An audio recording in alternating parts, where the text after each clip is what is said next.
और अब बात करेंगे मुरैना से बड़ी खबर की। छात्र की थाने में पिटाई हुई। देर रात तक हवालात में रखा बंद बिजनेसमैन के बेटे को थाने में पीटा गया।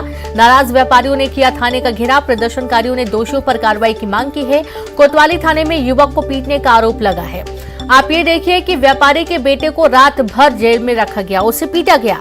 अब जब ये पूरा घटनाक्रम सामने आया है तो व्यापारी वर्ग काफी नाराज है। थाने का घेराव किया गया। प्रदर्शनकारियों ने काफी हंगामा किया। कोतवाली थाने में युवक को पीटने के आरोप के चलते उन्होंने कार्रवाई की मांग की है। व्यापारी के बेटे को दरअसल थाने में पीटा गया था। जोरदार पिटाई की गई।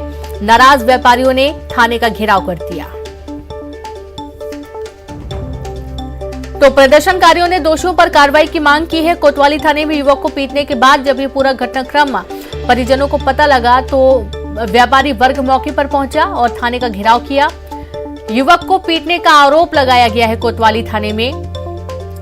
छात्र की थाने में पिटाई के बाद हंगामे के आसार बने। देर रात तक हवालात में छात्र को रखा गया, उसकी जोरदार पिटाई की गई। व्यापारी के बेटे को थाने में पीटने की वजह से व्यापारी वर्ग में काफी नाराजगी है।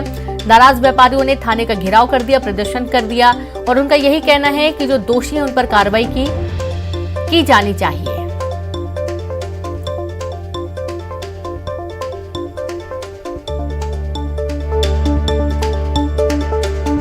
तो खबर मुरैना से है, जहां पर देर रात हवालात में व्यापारी के बेटे को बंद रखा गया। ज्यादा जानकारी के साथ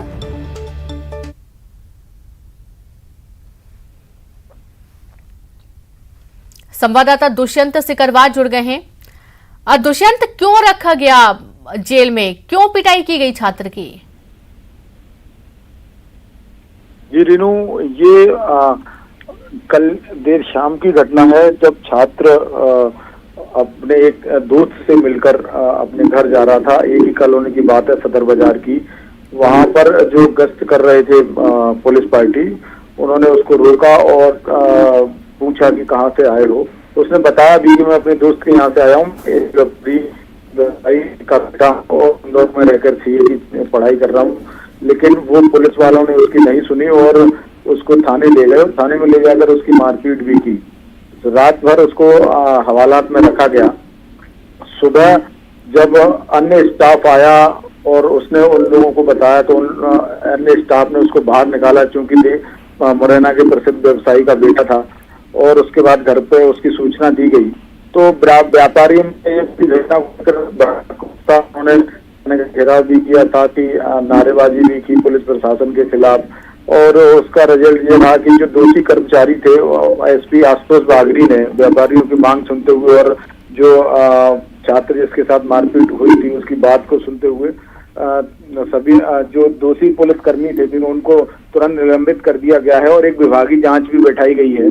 अगर इन विभागीय जांच में वो तीनों दोषी पाए जाते हैं तो उन पर बर्खास्त करने की भी कार्रवाई की जाएगी। एसपी आशुतोष बागरी ने ये अभी कार्रवाई की है तीनों दोषी पुलिसकर्मियों पर। जी, यानी कि जो हंगामा था, जो थाने का घेराव किया गया था, पूरा मामला शांत हो गया दुष्यंत? जी बिल्कुल।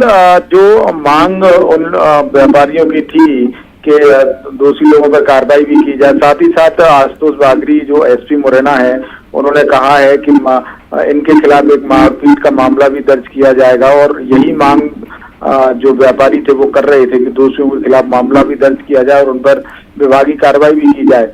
उसके बाद ही वो अपने वहां से वापस जाएंगे। जी, जो छात्र है जिसकी पिटाई की गई है उससे कोई बातचीत हो पाई है क्या? कारण क्या है इस पिटाई के? ये भी कई सारे सवाल खड़े होते हैं, क्योंकि यदि कोई कुछ गलत उसने किया भी है तो वैधानिक कार्रवाई कर सकते हैं। मारपीट करना कहीं से भी सही नहीं, वो भी छात्र के साथ। शुक्रिया आपका दुष्यंत तमाम जानकारी के लिए।